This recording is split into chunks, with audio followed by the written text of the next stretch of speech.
I call the Honourable David Parker. Thank you, Mr Speaker. Can I begin by thanking the Attorney-General for his chairing of the Privileges Committee. I thought it was a very considered approach that was taken by the Select Committee, as he has outlined. We garnered information from the Law Commission, from constitutional experts, including Professor Joseph, from jurisdictions, Commonwealth jurisdictions in other parts of the world. And we came to the view that the decision of the Supreme Court was on this occasion wrong. We do so with respect. We're careful in the choice of language that we use, but we are firm in our view that the Supreme Court has, on this occasion, got it wrong.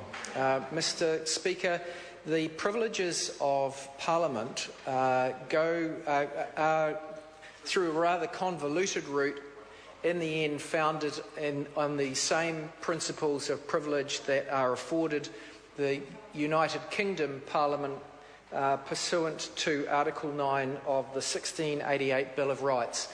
Now, it took a while for New Zealand to get to the position that those were also the privileges of the New Zealand Parliament, and the history of how the New Zealand Parliament came to have those same privileges is set out in detail in the report, and I don't have time to go through that. But suffice it to say that the privileges of the New Zealand Parliament in respect of parliamentary privilege are the same as the House of Representatives in the United Kingdom, where Article 9 of the Bill of Rights provides, and I quote, that the freedom of speech and debates or proceedings in Parliament ought not to be impeached or questioned in any court or place out of Parliament. It's a very, very important principle, sir, and it's one of the ways in which we avoid conflict between Parliament and the courts. There will always be a grey line as to what is the end of parliamentary jurisdiction and what is the limit to the jurisdiction of the courts. I'm a person who thinks that grey line between these two spheres of democracy should never be specifically defined because it's impossible to do so with particularity that would cover all eventualities. And I like, at one level, a greyness of that line that enables both of those venerable institutions to push against the other where one goes too far. And I think that I like the fact that the courts can push against abuses by Parliament where Parliament goes too far, and I think back to the time of the courts responding to some of the excesses of the executive, and at the time of the Right Honourable Robert Muldoon, when the courts pushed against the executive in a way that they hadn't previously, because the exigencies of the time made it appropriate to do so. However, on this occasion, I think that the courts have got it wrong, because they have imported this new test of necessity in assessing whether parliamentary privilege is as broad as it was until the Supreme Court decision was laid down. And I, for one, have never accepted the principle that the Supreme Court was within jurisdiction to make that ruling, because their jurisdiction does not go so far as to limit the privileges of Parliament.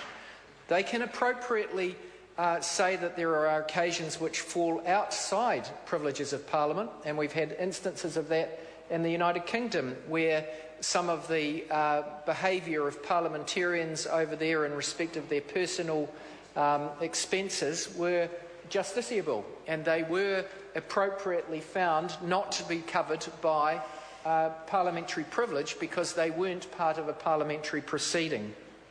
But this case is different, and here we have the Supreme Court trying to introduce a new legal principle that limits the privileges of Parliament and in particular the rights of or the extent of what is a parliamentary proceeding in respect, in the facts of this case, question time. And the effect of the Supreme Court was to say that it wasn't necessary for Mr Gow to have absolute privilege in respect of his statements because they were a parliamentary proceeding, and to find that on the basis of this newly introduced doctrine of necessity, all that was necessary was for him to have the benefit of qualified privilege. Now, we at the Select Committee heard evidence from Professor Joseph, from the Honourable Sir Grant Hammond, amongst others, to say that that writing down of the privileges of this Parliament was inappropriate and that it will have a chilling effect on the frankness of advice from officials to ministers as they prepared for question time.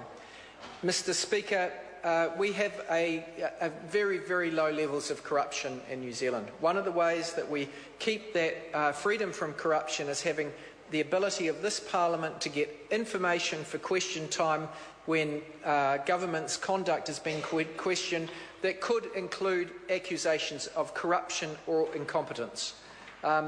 Government officials advising ministers for question time, there is a very strong public interest that they can be completely without risk of suit if they say things that are defamatory of people, because these things are defamatory if you allege them to be the outside parties to be corrupt. Those statements ought to be able to be made to a Minister of the Crown as that Minister prepares for question time. And, Mr. Speaker, we've seen very litigious behaviour in New Zealand recently in respect of some of the finance company fallout. We have seen Mr. Hotchins and others, and I can say this in this Parliament, protected by absolute privilege, sue people in defamation, including Brian Gaynor, who wrote an article in the newspaper alleging that there was poor practice on the part of Mr. Hotchins and others in Hanover Finance, and that they've profited handsomely privately. Now, those sorts of accusations, you can see once made by Brian Gaynor, have got him caught up in very complex litigation, and you can see how that will have a chilling effect on the media.